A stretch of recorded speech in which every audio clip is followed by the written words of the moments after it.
place with healthy living. So for fun and inspiration, come and join us in the raw food world. Thanks for coming on. Cool. And there's G-Love. Hello. Hi. Okay, but fruit, you said was not meant for man. That's a really good question. Okay. Is that true? Is that true? Interesting. All right. I get attacked on the internet all the time by the fruitarian community.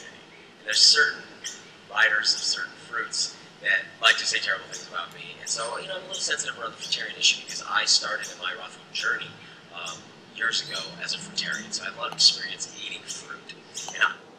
And really, Daniel, okay, maybe we'll play back what you ate as a raw vegan. You know, as somebody who was a raw vegan for many years, my calorie sources were basically coconut oil, olive oil, and kale. That was basically what I was eating, and, you know, with some tertiary foods, but that was the main stuff. I don't blame you, man. On a diet like that, you're not going to feel too good. I assumed that the fruits that I was eating were natural foods. I wasn't saying that fruits, and I don't say anything like fruits are natural for man. What I'm saying is that the fruits people are eating today are as hybridized from their wild state as... Ask any botanist and they'll tell you that all fruits are hybrid, all plants are hybrid. You know, 99% of the fruits out there do have seeds and they can replicate themselves. Bananas, they don't need seeds to replicate. They can grow on their own, with or without seeds. So the notion that you can eat unhybridized fruit is impossible because all fruits are hybrid, all plants are hybrid, all vegetables are hybrid. Ask any botanist. Chihuahuas are from wolves. Understand a Chihuahua is a wolf. A Chihuahua is a wolf. Okay. Shares the genome of all dogs which come from wolves. It's Canis lupus familiaris. It's speed. I make fun of Daniel. He's a great guy, but he does. I like his languaging. He's very good. His Latin names. In the same way, bananas today are like the Chihuahua of fruits. Bananas today contain... Bananas, the Chihuahua of fruits. Seeds, they're sterile mutants. In fact, the modern banana was invented in the 1800s, previous to the... Which is false, because if you go to Thailand, you know, all the bananas they're eating over there, some of them have still got seeds in there. So the notion that yellow bananas were invented in a lab, I mean, laboratories only started recently. So, you know, it's... Anyway. Yellow banana was the red and green banana. They were cooking bananas that weren't eaten. And if you don't cook your banana, it goes ripe. If you let your banana go ripe, you can eat it. You don't have to cook it. Raw, and previous to that was the wild banana that is riddled with seeds, barely edible. Certain varieties of bananas riddled with seeds. We've got to remember that there's not just one type of banana, there's not just one type of papaya, there's literally thousands of different varieties. So just to base it on one variety, it's limited thinking. That could grow in nature, but it was much more like a berry. Apples started off... Again, we've got different varieties of apples, Daniel, not just one. Over in Eastern Europe, and they began as like a smaller berry kind of fruit, and the apples we eat today are clones. I mean, I don't know about you. The only clones that I can see in this video are of certain wolves. Guys, I think we're about eating cloned food. Do you know that bananas today are all clones, and if it's not a clone, it's grown from a tissue culture in a lab? Which again is BS, because where are these labs before 1900s, you know what I mean?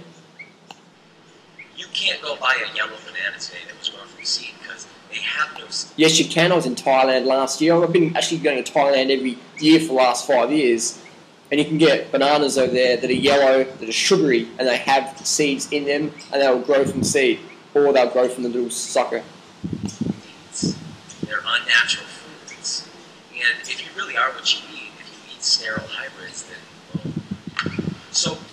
So what Daniel's implying is if you eat bananas, you'll become sterile because the banana doesn't have seed. Which, if that was true, then Doug Graham, he's eaten more bananas than anybody on the planet in the last 30 years. So technically, he should be sterile, but he's got a kid. Doesn't make sense, does it? The idea is not that fruits are natural for man, it's that when we think of fruits, we're thinking of that. So what you think of fruits, Daniel, your opinion versus the opinions of botanists, nutritionists, bonobos, chimpanzees, Mother Nature. Apples and oranges and pears and all of these things that human beings have been breeding and breeding and breeding for so many generations now that they scarcely resemble often the fruits that they come from. I eat fruits all the time. In fact, just before I came here to the Longevity Now conference, I was at home in Maine. Longevity Now conference, and they're giving fruit crap. God knows what they're selling there. It was the peak of the... Another question, how come all these longevity experts are under age 35? Anyone ever wanted that? Autumn berry season, or the autumn olive, which is an amazing berry that's abundant on the trees there. And I harvested pounds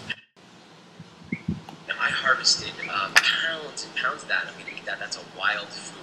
What I know about real fruits is that they're smaller than we think, they're less sugary than we think, they have far more seed material, because the real reason a tree produces a fruit is to propagate itself.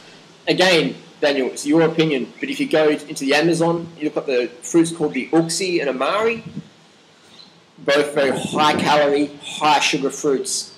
A typical hybrid watermelon has about 6 grams of sugar per 100 grams of edible portion, and an uxie or amari have 27 and 30 grams respectively of carbohydrates per edible portion per 100 grams.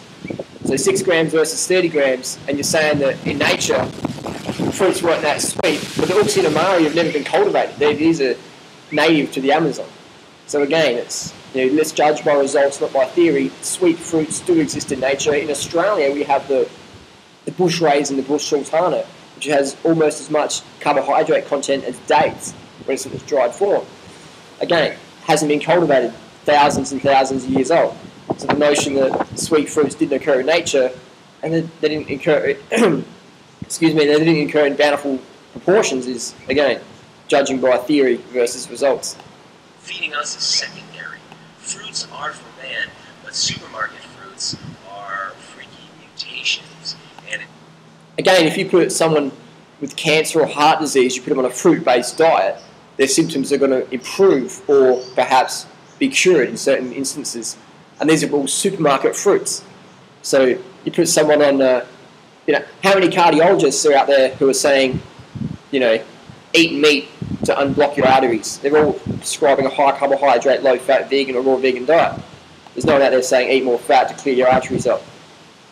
It makes sense to eat a diet of completely sterile hybrid foods and then go around telling everybody that's the most natural. Does it make sense to eat roadkill for breakfast, lunch and dinner? Does it make sense to cut down more forests so we can have grass-fed animals, so we can still get saturated fat, cholesterol, uric acid, adrenaline, bad karma, bacterial infections, parasitic infestations, and we can just eat fruit or plant foods? Does it make sense? It makes sense, but it doesn't make a lot of dollars.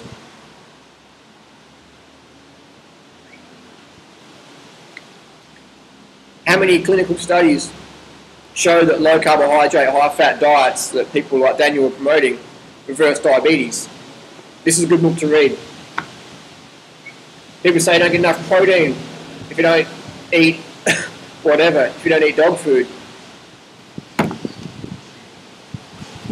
And another thing Daniel says is that if you're a vegan, you get B12 deficiency, but in this book they say 39% of the United... In this book they say 39% of Americans have got a B12 deficiency. So it's like, 39% of Americans vegan, or what? Great book to read. Clinical studies again. Clinical studies, not some multi-level marketing hoo-ha, fear-mongering campaign. And before people say I'm an aggressive vegan, world peace, man, that's what we want.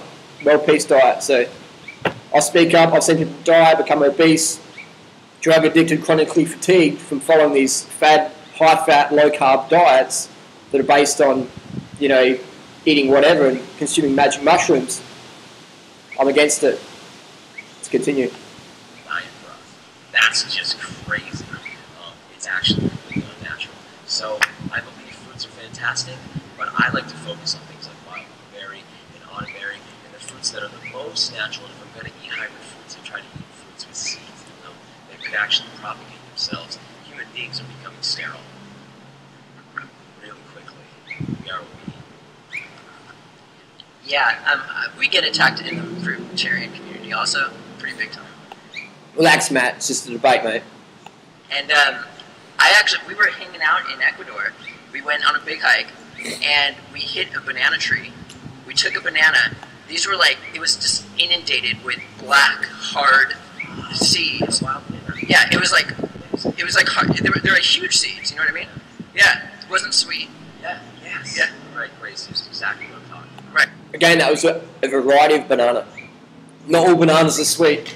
Not all bananas are starchy, bitter things either. Right. Okay. So yeah, and again, there's people out there who are bashing people about. Hi. Yes. Is this the colostrum seller? Can I place an order, please? What would I like? I would like the colostrum from Daniel Vitalis' man boobs, please. Is this possible? Some Daniel Vitalis man boob colostrum? I can hold. Thank you. I've been to some parts of the world where they eat little dogs like Geronimo because it's a local product. It's a local tradition. I mean, we eat cows in Australia, and because it's local, I've got to have a local product. I can't eat bananas from Ecuador, but I can eat cacao from Ecuador. Oh, gee, actually, I'm not a locavore then. You ever heard that? People say, I can't eat sweet fruit because it's not part of my bioregionalized eating program. But yes, I like cacao because it's from Ecuador, and the Mayans ate it, yes. Very sophisticated food, the cacao, yes. Or, yes, I have a lovely piece of game meat, venison, deer. I ate Bambi for dinner last night, and we went shooting Bambis in the forest local to our place, and yes. And then when I go to Asia, I eat dog, because dog is a local product in Asia, and I have Prince Charles Cavalier, like this little one here, and we have it in a stir fry, like a local product, yes. I can't eat sweet fruit because my naturopath, homeopath, psychopath said I cannot do that. You understand? You extreme elite raw vegan high sugar freak out, okay? Relax, be grounding, do some Bikram yoga, yeah. Fasting, juice cleansing, that's what you need to do. You eat too much sugar, too much energy. You need to eat more animals, yes. More animals, Geronimo.